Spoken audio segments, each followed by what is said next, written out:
বন্ধুরা কেমন আছো?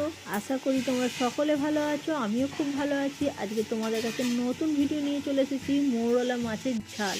তো সত্যি দুর্দান্ত স্বাদের মৌরলা মাছের ঝাল যদি খেতে চাও আমার পুরো রেসিপিটা দেখো।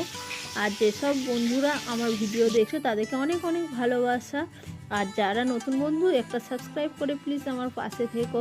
তো বন্ধুরা প্রথমেই দেখেছো আমরা মাছটাকে ভালো করে ভেজে তুলে রাখছি। প্রথমে তো নুন হলুদ মাখিয়ে রেখে দিতে হবে, তারপরে তেলের মধ্যে একটা একটা করে ভালো করে দিয়ে ভাজতে হবে। আর এই মৌরলা মাছের ভাজাটাও খেতে খুব সুন্দর লাগে, শুধুই খেতে খুব ভালো লাগে। আর এই মৌরলা মাছের ঝাল যদি থাকে ভাতে আর কিছু লাগবে না, গরম গরম ভাতে আর মৌরলা মাছের ঝাল আর কিছু লাগবে না। তো এই মৌরলা মাছটা করতে এমন কিছু লাগে না, নুন হলুদ আর টমেটো আর শুকনো লঙ্কা, বাস আর কিছুই লাগে না। আর পেঁয়াজ কুচি তো আছেই তার মধ্যে। দেখো মৌরলা মাছ আমার ভাজা হয়ে গেছে, মাছগুলো এর মধ্যে কড়াইতে আবার তেল দেওয়া হয়েছে। তেলের পরে আমরা পেঁয়াজ দেবো।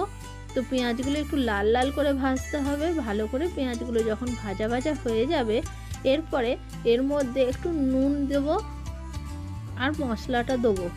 হ্যাঁ বন্ধুরা, নামাবার আগে কিন্তু ধনেপাতা অবশ্যই দিও, খেতে খুব সুন্দর লাগবে। এখন শীতের সিজন।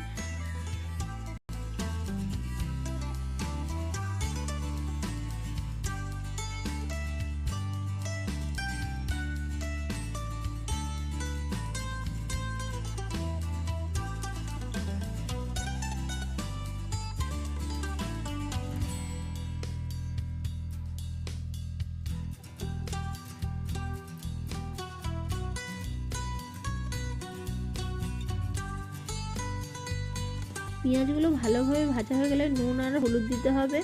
তারপরে একটু নাড়াচাড়া করার পরে আমি এই মশলাটা দিয়ে দেবো। তোমাদের আগেই দেখিয়েছি, টমেটো আর শুকনো লঙ্কা বাটা, আর কিচ্ছু না। বেশ এটা নাড়াচাড়া করে কাঁচা গন্ধটা যখন ছেড়ে যাবে আর আসবে না কাঁচা গন্ধটা, তারপরে মাছগুলো দিয়ে দেবো।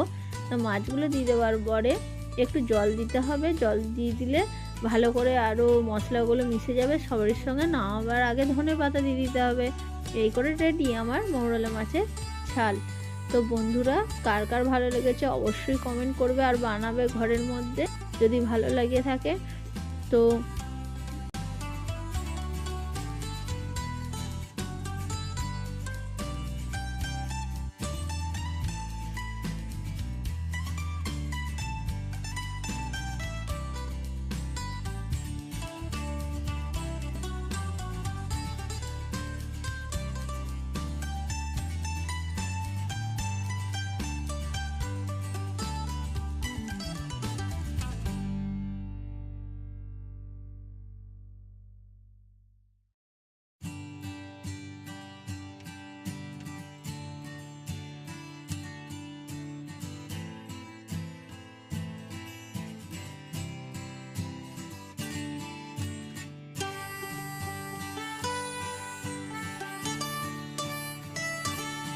তো আজকের মতন এখানেই ভিডিওটা আমার শেষ। তোমরা সবাই ভালো থাকবে, সুস্থ থাকবে।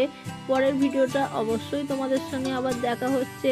তো ভিডিও ভালো লাগলে অবশ্যই রান্না করে খেয়ে দেখে আমাকে কমেন্ট করবে। তো আজকের মতন সবাইকে টাটা, বাই বাই।